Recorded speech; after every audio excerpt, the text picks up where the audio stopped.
route and left detailed information with a number of friends.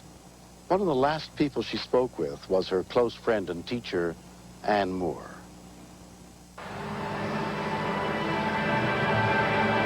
The day before the trips, I asked her, did you get your car checked? And she said, yes, I did. So Lisa, she's like one of my little girls. She's like a daughter, full of life. So Lisa gave me a sheet with all of her vital statistics. I mean, she had everything on the sheet, everything. Her bank account numbers and who's her power of attorney, her lawyer's name. So we made a big joke out of it, and we said to her, you act as if you're not coming back. And she said, you never know.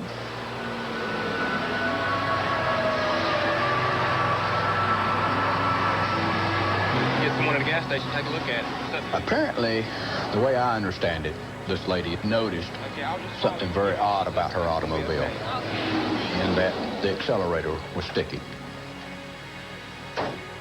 And she talked with a trooper up there in Virginia. He suggested that she go to a service station.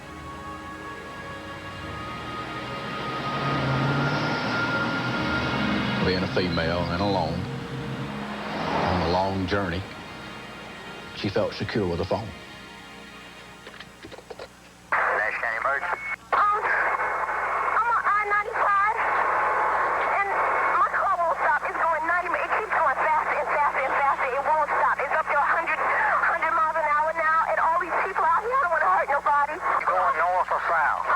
Across the border in North Carolina, Nash County EMS dispatcher Ray Dixon took the call.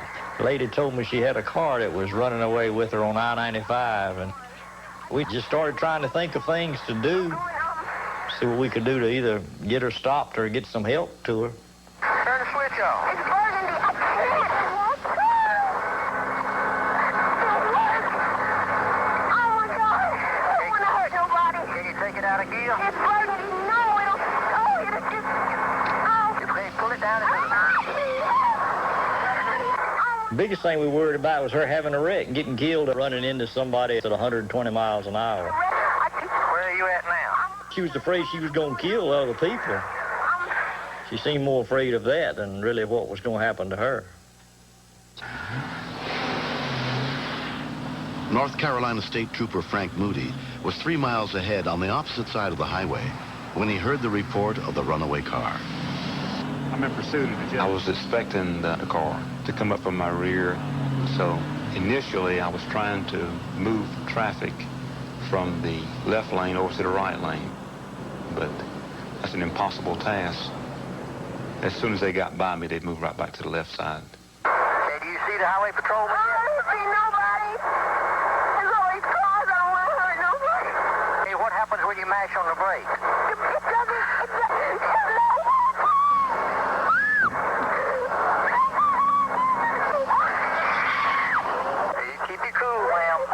You didn't feel like there was a whole lot that you could really do. Just really didn't know how it would end up. I don't know. Where are you at now? I don't see nothing. I'm going 110 miles. She's going 110 miles an hour. Stay calm, man. I was on the emergency strip and just sort of waited for the car to come along.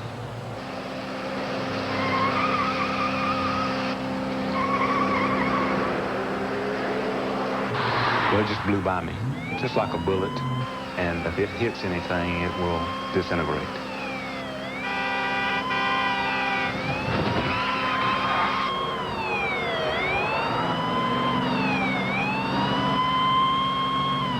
I had my blue lights and sirens and my alternating headlights going when I overtook it. I was leading it down I-95, and we were doing pretty good. Our goal was to try to run it out of gas. Things got a little congested, so we moved over to the emergency strip. So I was nervous throughout this ordeal. You already have a feeling it's not going to work. And I was just afraid that we were going to get to a point where we were going to have a serious crash. When someone did turn over into our path, there was just nowhere for me to go, and I had to brake. I was just waiting for her to hit me. Your foot. It's on. It's not working. It's dead. It's not even moving. How much gas you got left in your car? I got a habit shaking. Hello? Hello? Can you take this number, please? Okay. She gave me a phone number for her mother. If anything happens to me, that's my mother's number. What's your name? Alicia. I figured on that she probably thought she might be killed. I can't do anything. Okay. What'd you say? We're going to try to clear out this left lane so we can get... When Sergeant Larry Davis got involved, Silicia's car had been accelerating out of control for more than 45 minutes. There was a patrol car in front of her at one point, and she kept calling on her cellular phone and saying, please make the car get out of the way. I'm going to run into the rear of it, and it's going to explode. And so I elected to just try to continue south and clear the lanes, and hopefully it would run out of gas. I was up to around 100 to 105 miles per hour, and I could see her coming.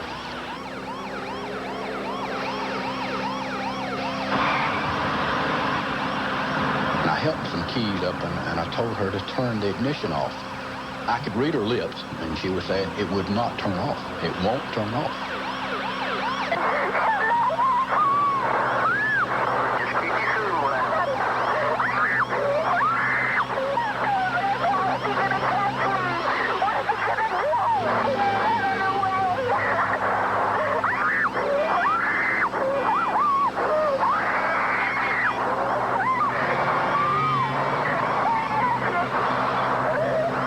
When I went into that median, my adrenaline really began to pump.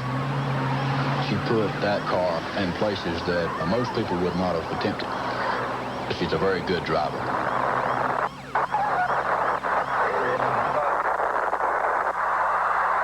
I've lost her. She got out the range of the phone. I heard the phone. Hello? Can you still hear me?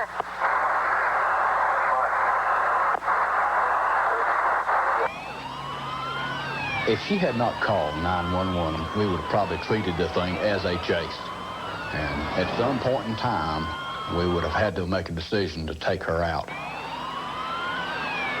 Nearly an hour had passed when Trooper B.J. Walters joined in the pursuit of the runaway car. Basically, you are helpless. There's nothing you can do to stop it other than run some type of roadblock to slow the vehicle down with another one. But it can cause all of you to wreck. As the traffic increased, Trooper Anthony Parrish passed Celicia to try to clear the lane for her car. And I kept my eye on her in my rearview mirror, and she was catching me like I was sitting still.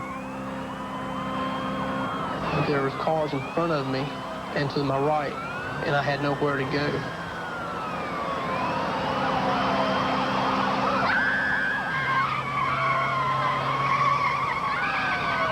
When I saw her go airborne, I saw the vehicles that were heading north, and I knew she was going to wipe out 2 or 3 of them.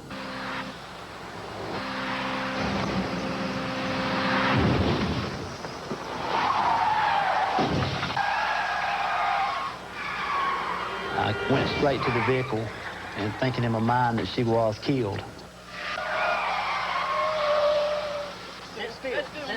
The first thing came out of her mouth was, how many people did I kill? She had to have an angel on her shoulder to protect her when she wrecked that car.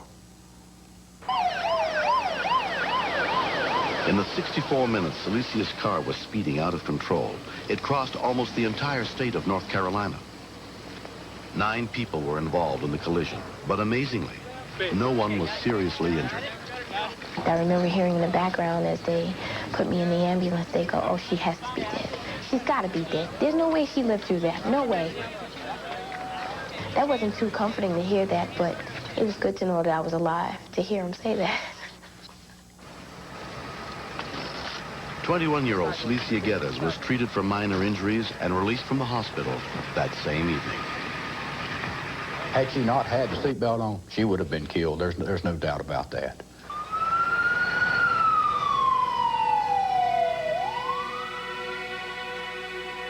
Roll that around. With the love and support of friends and family, Celicia has gone on with her life. Why don't you just cook it? Every time I think about the accident, I think of how close she came to death. It really made me ill. I mean, I got to see you again tomorrow? Of course. 12 o'clock sharp. She's a joyous child. Lisa's here all the time. Of course, she's always looking for something to eat and want you to cook. She was always a very spiritual person, but now I think she's even more spiritual than she was before.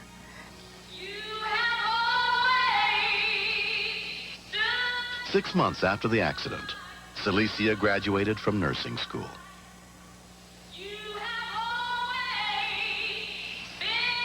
Those state troopers, I'd like to thank them for working so hard the way they did to save me. I get to see you guys. Hi. I'm fine. How are you? Doing great. Oh, my hero's right here. Oh, my hero. I saw the vehicle go up into the air some 15, 18 feet, and at that point, I thought someone was going to be killed. She told me that as she was going down the road, that she saw all these people in cars with families, and she says, God, don't let me kill anyone.